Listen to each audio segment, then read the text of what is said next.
Hello friends, this is SP Singh and welcome to smarter everyday. प्यारे दोस्तों, आपका जो सब्जेक्ट है शिक्षा के तकनीकी परिप्रेक्ष्य, टेक्नोलॉजिकल पर्सपेक्टिव ऑफ एजुकेशन, ठीक है, सभी यूनिवर्सिटीज़ का मोस्टली कॉमन टॉपिक है, कॉमन सब्जेक्ट है। इसमें आज हम लोग पढ़ेंगे योजना विधि, यानी कि जो चैप्टर है आपका 7, शिक्षण की सामान्य नीति एवं विधियाँ, टीचिंग मेथड्स एंड स्ट्रेटजीज। तो इसमें सबसे पहले ही आपकी योजना विधि है। और भी बहुत सारी विधियां हैं, लेकिन जो यह विधि है ये बहुत इंपॉर्टेंट होती है, इसलिए हमने सोचा कि चलो पहले प्रोजेक्ट मेथड की बात कर लेते हैं। टीचिंग के दौरान जो योजना विधि है यह किस तरीके से काम करती है, इसका क्या अर्थ है और इसकी क्या परिभाषाएं हैं, यह सब जानेंगे क्योंकि ये बहुत ही इंपॉर्टेंट है।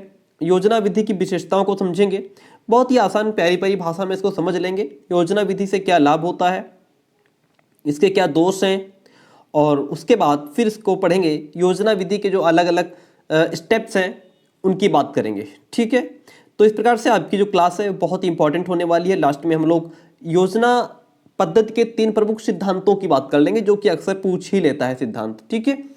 तो आई होप कि आपको ये क्लास बहुत पसंद आएगी, और अगर आप अभी तक चैनल पर नए हो तो सब्सक्राइब कर लीजिएगा, क्योंकि बीएड से रिलेटेड क्लासेस और बहुत भी और जो भी कुछ जानकारी है वो यहाँ आपको प्रोवाइड कराई जाती है।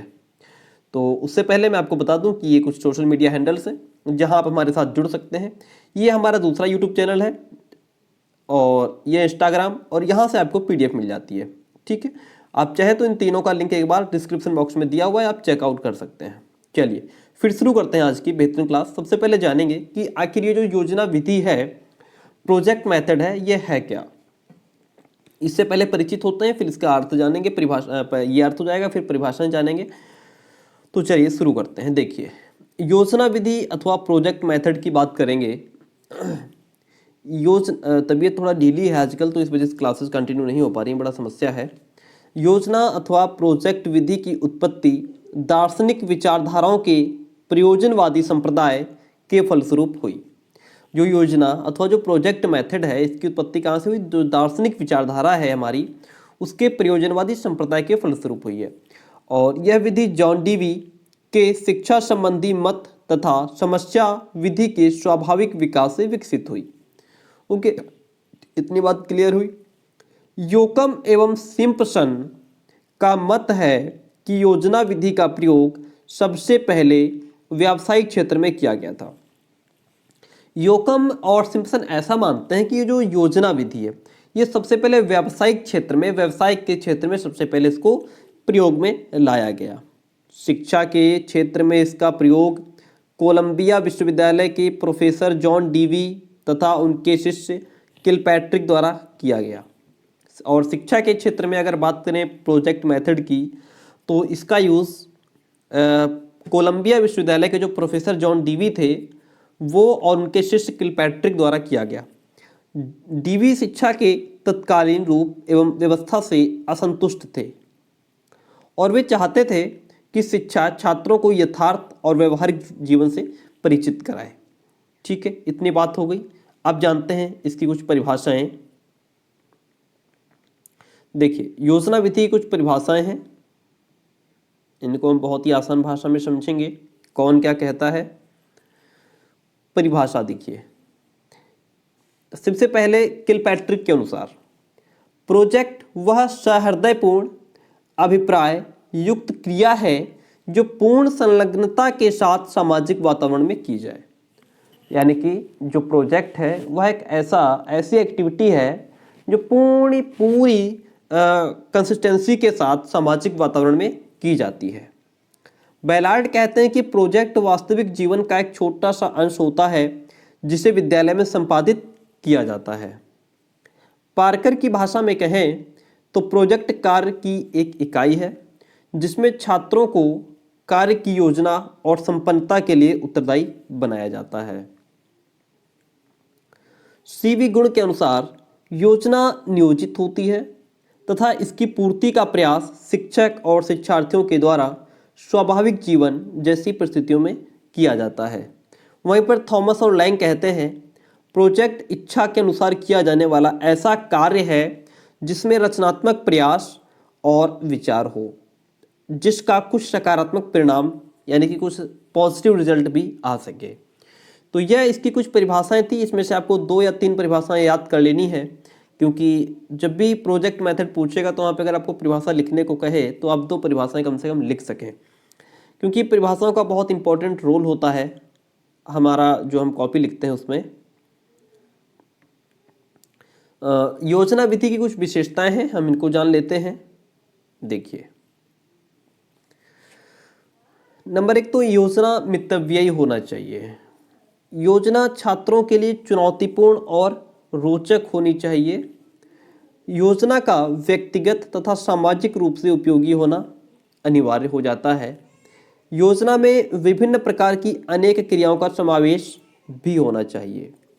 योजना संबंधी सामग्री ऐसी होनी चाहिए जो स्कूलों और उनके आसपास उपलब्ध हो सके, और अगर दूसरे शब्दों में बात करें तो छात्रों को इसके प्रयोग में कोई कठिनाई नहीं होनी चाहिए, वो आसानी से इसको प्रयोग में ला सकें। योजना ऐसी होनी चाहिए। योजना विधि के लाभ क्या है, कुछ इसके लाभों को पढ़ लेते हैं। योजना विधि के लाभ देखिए, प्रोजेक्ट पद्धति एक ऐसी योजना है जिसका प्रयोग किसी सामाजिक समस्या के समाधान के लिए किया जाता है।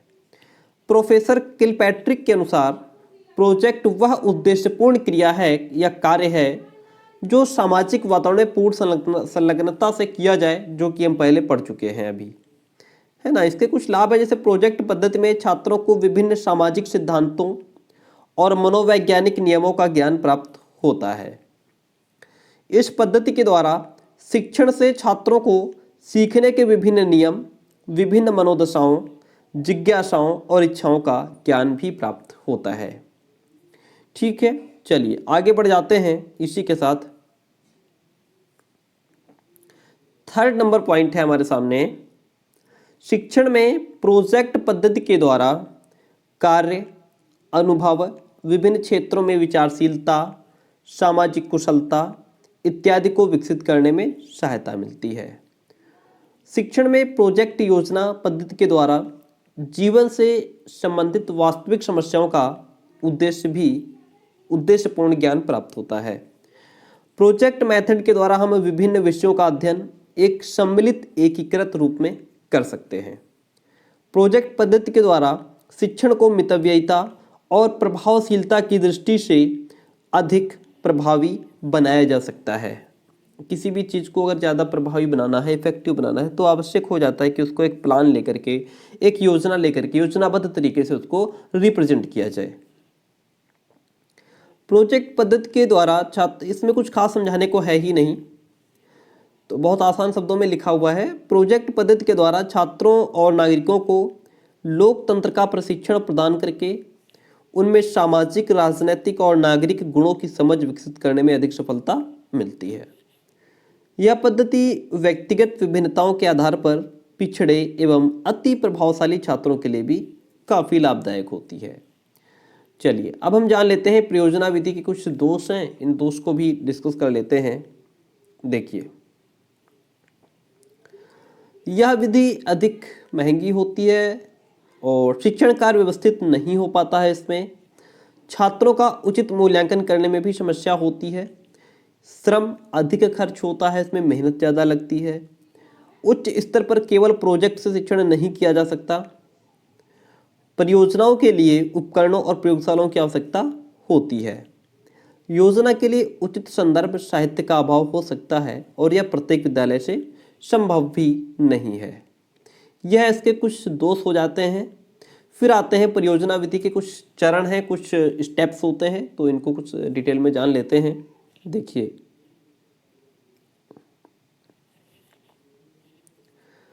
योजना विधि के विभिन्न चरण क्या है। Various steps of project method. योजना विधि में विद्यार्थी अपनी इच्छानुसार स्वाभाविक परिस्थितियों में ऐसे रचनात्मक कार्य करते हैं कि वे बिना किसी कठिनाई के उत्तम एवं सामाजिक जीवन व्यतीत करना सीख जाए। योजना विधि को पूरा करने के विभिन्न चरण या पद इस प्रकार हैं। जैसे नंबर 1 तो आता है हमारा परिस्थिति का निर्माण। शिक्षक और शिक्षार्थी को आपस में वार्तालाप के द्वारा ऐसी परिस्थिति का निर्माण करना चाहिए कि उनमें दैनिक जीवन से संबंधित किसी समस्या को पूरा करने की रुचि उत्पन्न हो जाए। यानी कि कंडीशन को क्रिएट करना, सर्कमस्टांसेस को क्रिएट करना, शिक्षक और शिक्षार्थी को यानी कि टीचर को स्टूडेंट्स को आपस में वार्तालाप के माध्यम से, डिस्कशन के माध्यम से ऐसी कंडीशन को क्रिएट करना चाहिए कि उनमें जो दैनिक जीवन से संबंधित जो भी समस्या हो उसको पूरा करने की रुचि उत्पन्न हो जाए, समस्या को सॉल्व कर सकें। इस विधि में शिक्षक छात्र को इस तरह से प्रेरित एवं जिज्ञासु बनाने का प्रयास करते हैं कि छात्र स्वयं किसी समस्यात्मक स्थिति को अध्ययन हेतु शिक्षक के समक्ष प्रस्तुत कर दे। ये एक बात हो गई। दूसरा पॉइंट है योजना का चयन करना, उसको चूज करना। यह आवश्यक नहीं कि विद्यार्थी द्वारा जो चूज की गई या चयनित जो योजना है उसको ही स्वीकार कर लिया जाए। ऐसी स्थिति में अध्यापक छात्र को ऐसी योजना को चुनने में सहायता करते हैं जो उनकी वास्तविक आवश्यकताओं को पूरा कर सके। ठीक है, चलिए थर्ड नंबर पॉइंट की तरफ बढ़ेंगे। योजना या कार्यक्रम बनाना, योजना को सफलतापूर्वक पूरा करना इस बात पर भी निर्भर करता है कि योजना के लिए कार्यक्रम कैसा है, प्रोग्राम कैसा है। और इस पॉइंट ऑफ व्यू से कार्यक्रम बनाते समय शिक्षक को ऐसे वातावरण का निर्माण करना चाहिए कि प्रत्येक विद्यार्थी कार्यक्रम के संबंध में अपने अपने विचार स्वतंत्र रूप से प्रकट कर सकें। साथ ही कार्यक्रम को कई भागों में विभाजित करते हुए प्रत्येक विद्यार्थी की कुछ न कुछ कार्य उसकी रुचि, योग्यता, क्षमता के अकॉर्डिंग अवश्य देना चाहिए। नेक्स्ट वन, कार्यक्रम का क्रियान्वयन आ जाता है। योजना को पूरा करने के लिए कार्यक्रम का निर्धारण करने के उपरांत उसका क्रियान्वयन करने की आवश्यकता होती है। कोई भी कार्यक्रम है, योजना को पूरा करने के लिए कार्यक्रम का एक निर्धारण करने के पश्चात क्या होता है कि उसका क्रियान्वयन करने की आवश्यकता भी होती है। छात्रों द्वारा स्वयं क्रियान्वयन करने से प्राप्त ज्ञान अधिक स्थायी और प्रभावपूर्ण हो जाता है। इसलिए शिक्षक को चाहिए, टीचर को चाहिए कि छात्रों को अपनी रुचि और क्षमता के अनुसार अधिक से अधिक कार्य करने के अवसर प्रदान करने चाहिए। ठीक है, आगे बढ़ जाते हैं। किए गए कार्य का मूल्यांकन करना। देखिए, योजना विधि के इस चरण में अभ्यर्थी अपने द्वारा किए गए कार्य का स्वयं मूल्यांकन करते हैं और जो उद्देश्य लेकर योजना प्रारंभ की गई उसमें कहां तक सफलता प्राप्त हुई है। 6th पॉइंट है योजना प्रतिवेदन। सभी विद्यार्थी अपनी योजना पुस्तिका में योजना क्रियान्वयन संबंधी सभी चरणों के संबंध में विस्तारपूर्वक एक समीक्षात्मक प्रतिवेदन तैयार करते हैं और इनमें वे यह देखते हैं कि कौन सा कार्यक्रम निर्धारित किया, उसका क्रियान्वयन किस प्रकार किया, किससे कैसी सहायता ली और अंततः परिणाम क्या प्राप्त हुआ, रिजल्ट क्या निकल करके आया। ठीक है, तो ये कुछ स्टेप्स थे, कुछ इनके चरण थे। योजना विधि के परिस्थिति का निर्माण हो गया, योजना का चयन हो गया और फिर योजना का कार्यक्रम बनाना, कार्यक्रम का क्रियान्वयन करना, किए गए कार्य का मूल्यांकन करना और फिर योजना प्रतिवेदन। ठीक है, नेक्स्ट वन इज योजना पद्धति के 3 प्रमुख सिद्धांतों की बात करनी है यहाँ पे। तो इसके बाद ये आज आपका लास्ट क्वेश्चन होगा। क्लास छोटी रही क्योंकि तबीयत से हम बड़ा परेशान है आजकल, तो इस वजह से नहीं हो पा रहा है कुछ, लेकिन फिर भी क्लास देने का आपको प्रयास कर रहा हूँ। तो चलिए इसको पढ़ लेते हैं। योजना पद्धति के 3 प्रमुख सिद्धांतों को, क्योंकि कोर्स भी आपका कंप्लीट करना है, ज़्यादा से ज़्यादा क्लासेस प्रोवाइड करने की कोशिश करता हूँ लेकिन नहीं हो पा रहा है इस टाइम। तो हेल्थ ठीक हो जाए, स्वास्थ्य ठीक हो जाए, फिर मेहनत से लगेंगे। नंबर 1, उद्देश्य का सिद्धांत। देखिए, एक अच्छी योजना उद्देश्य पूर्ण होती है ना। और इस पद्धति के अंतर्गत छात्रों के लिए जो भी कार्य निर्धारित किया जाता है उससे संबंधित उद्देश्यों का ज्ञान होने के कारण वे अपने कार्य में पूर्ण रूप से रुचि लेते हैं और उसे उत्साह तथा तत्परता से संपन्न भी करते हैं। सेकंड वन है समन्वय का सिद्धांत। योजना पद्धति के अंतर्गत छात्र विषयों का अध्ययन अलग अलग रूप में नहीं करते, बल्कि किसी समस्या को हल करने के दौरान उन्हें सभी विषयों का ज्ञान समन्वित रूप से प्राप्त होता है। बात करें रायबर्न की, तो रायबर्न के अनुसार प्रोजेक्ट के अंतर्गत संगठित विद्यालय में विषयों का स्वाभाविक सहसंबंध होता है और समस्त विषय जिनका छात्र अध्ययन करता है उद्देश्यपूर्ण क्रिया से संबंधित होते हैं और उद्देश्य केंद्रित संबंधीकर्ता के रूप कार्यकर्ता होते हैं। थर्ड वन पॉइंट है हमारा वास्तविकता का सिद्धांत। देखिए, प्रयोजनवादी शिक्षा का आशय होता है छात्रों को वास्तविक जीवन संबंधी ज्ञान प्रदान करना, अर्थात विद्यालयों में वास्तविक जीवन की परिस्थितियां उत्पन्न करना जिससे छात्र अपने आप को वास्तविक जीवन के साथ समायोजित कर सकें। और इस पद्धति के अंतर्गत छात्रों को ऐसे अनुभव दिए जाते हैं जो उनके जीवन के वास्तविक परिस्थितियों से संबंधित होते हैं। ठीक है, तो इसके बाद ये हमारा कुछ 3 प्रमुख सिद्धांत थे, जिसमें हमारा उद्देश्य का सिद्धांत हो गया, समन्वय का सिद्धांत हो गया, वास्तविकता का सिद्धांत हो गया। ठीक है, बहुत अच्छे तरीके से तो इसमें कुछ खास एक्सप्लेन करने को था नहीं, तो आई होप कि आपको क्लास पसंद आया होगा। अगर पसंद आता है तो चैनल को आप सब्सक्राइब कर सकते हैं, वीडियो को लाइक कर सकते हैं और आप हमारे साथ यहाँ भी जुड़ सकते हैं, इंस्टाग्राम और ये टेलीग्राम, जहाँ से PDF आपको मिलती है। ठीक है, कोई भी डाउट या कमेंट हो तो आप कमेंट बॉक्स में छोड़ दे सकते हैं, मैं लेने का प्रयास करूँगा। Thank you.